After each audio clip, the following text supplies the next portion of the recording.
దగ్గర ఏమీ లేదు. ఈవేళ వైఎస్ఆర్ పార్టీగా జగన్మోహన్ రెడ్డి మీ ప్రజలు ఇచ్చిన అవకాశాన్ని ఈ 5 సంవత్సరాల తన పాలన ద్వారా ప్రతి ఒక్కరికి, ప్రతి కుటుంబానికి ఈ ప్రభుత్వం అండగా ఉంది. ఈ ప్రభుత్వం సహాయపడింది. ఈ ప్రభుత్వం సంక్షేమం ద్వారా మీ అభివృద్ధిని ఆకాంక్షించింది. మీ ఆర్థిక అభివృద్ధి చెందింది. ఈ ప్రభుత్వంలో పేదవాడు పెద్దవాడు అవబోతున్నాడు. పెద్దవాడు అవడానికి చంద్రబాబు నాయుడు కారకుడైతే పేదవాళ్ళు పెద్దవాళ్ళు అవడానికి జగన్మోహన్ రెడ్డి కారణం అని చెప్పి మేము ధైర్యంగా చెప్పగలుగుతున్నామని ఈ సందర్భంగా మనం చేస్తున్నాం. మరి ఇలాంటి పాలన స్వాగతించాలా, ఇది ప్రజల మధ్యకి తీసుకెళ్లాలా. ఈ రోజు మన నాయకులందరూ కూడా, పెద్దలందరూ కూడా, మరి లల్లు గారు 2004లో ఇక్కడ శాసనసభ్యుగా ఎన్నుకోబడ్డారు. మళ్ళీ ఆ తర్వాత ఈ రోజు మళ్ళీ ఆ రకమైన వాతావరణాన్ని జరిగింది.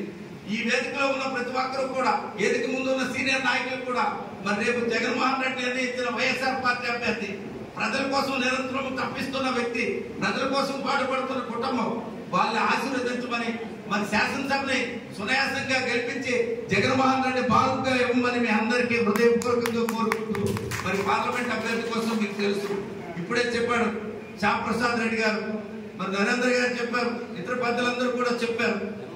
పార్లమెంట్ అభ్యర్థి తెలుగుదేశం పార్లమెంట్ సభ్యుడిగా 2 పర్యాయాలు గెలిచి 10 సంవత్సరాలు అధికారంలో ఉండి ఆనాడు ఉమ్మడి రాష్ట్రంలో కూడా, ఉమ్మడి రాష్ట్రమేనే కాదు బీజేపీతో సైలెంట్ రోజుల్లో కూడా 2014-19 మధ్య బీజేపీతో వాళ్ళు సైలెంట్ పనిచేసిన రోజుల్లో కూడా ఒక్క మంచి పని జిల్లాకు చేయలేకపోయారు.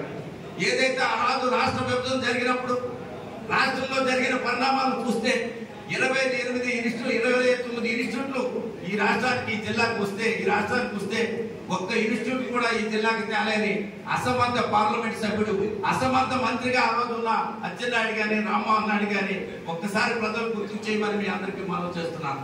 ఈ రోజు పార్లమెంట్ సభ్యుడిగా 10 సంవత్సరాలు ఉండి అతనికి ఇచ్చిన నిధుల్లో ₹1 కూడా ఖర్చు పెట్టలేకపోయి పార్లమెంట్ సభ్యుడు. ఈవేళ మనం చూసుకుంటే పార్లమెంట్ సభ్యునికి ప్రతి ఏటా ₹5 కోట్ల నిధులు వస్తే ఒక్క దగ్గర ఒక మంచి పని చేశారని పార్లమెంట్ సభ్యుడిగా అతనికి చెప్పని ఈ సందర్భంగా పత్రికా సమావేశం ద్వారా కోరుతూ ఉన్నాను. మరి ఈవేళ జగన్మోహన్ రెడ్డి గారి ప్రభుత్వంలో మనం చూసాం అనేకమైన అభివృద్ధి కార్యక్రమాలు. ఈవేళ కిడ్నీ రీసెర్చ్ సెంటర్ ₹70 కోట్లతో పలాసలో నిర్మాణం జరిగింది. 2 నియోజకవర్గాలకి 800 పై చీలిక గ్రామాలకి శుద్ధి చేసిన నీరిచ్చే ఘనత జగన్మోహన్ రెడ్డి ప్రభుత్వాన్ని. ఈవేళ వంశధార ఫేజ్ 2 జగనన్న పిలుపుని స్వాగతించడం జరిగింది. జగనన్న ఒకటే చెప్పారు, ఈ రాష్ట్రంలో 175 శాసనసభ స్థానాల్ని వైఎస్ఆర్ పార్టీ కైవసం చేసుకోవాలా, 25 పార్లమెంటు నియోజకవర్గాల్ని వైఎస్ఆర్ పార్టీ కైవసం చేసుకోవాలా.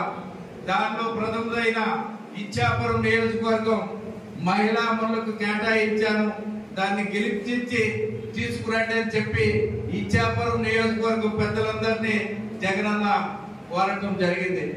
దాన్ని ముందడుగేసి మేమున్నాం జగనన్నతోనే, మా నిర్ణయం జగన్మోహన్ రెడ్డి నిర్ణయంతోనే కట్టుబడి ఉంటుంది, మా నిర్ణయంలో ఎటువంటి తేడా లేదు, మేమంతా ఒక్కటే, మా అభిప్రాయాలు ఒక్కటే, అంతమంది మేము అప్పుడు టికెట్లు అడిగినా సరే మా నిర్ణయంలో రాజీ లేదు, జగనన్న మాటే శిరోధార్యమని ఈ రోజు పత్రికా సమావేశం పెట్టి మరి ఘంటాపదంగా చెప్పిన వైఎస్ఆర్ పార్టీ నాయకులందరికీ మరొక్కసారి హృదయపూర్వకంగా ధన్యవాదాలు తెలియజేసుకుంటున్నాను.